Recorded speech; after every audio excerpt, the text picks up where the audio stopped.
Девочки, я плачу. Короче, пытаюсь заставить ChatGPT мне нарисовать персонажа с эмоцией ми-ми-ми из Clash Royale.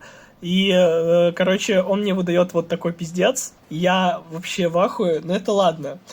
Окей, это еще не вся боль. Я тут выяснил, что в Римке DLC выходит скоро.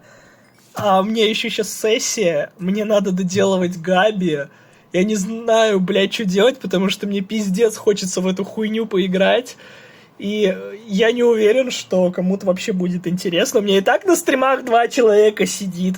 В лучшем случае, а то и 0. Сейчас, боюсь, совсем никто сидеть не будет. Вообще я нихуя не успеваю. Что делать, ребят? Ой, блядь, просто пиздец. Римворld, за что ты так со мной? Почему DLC выходит именно в тот момент, когда я засел с Габриэль и у меня сессия в университете?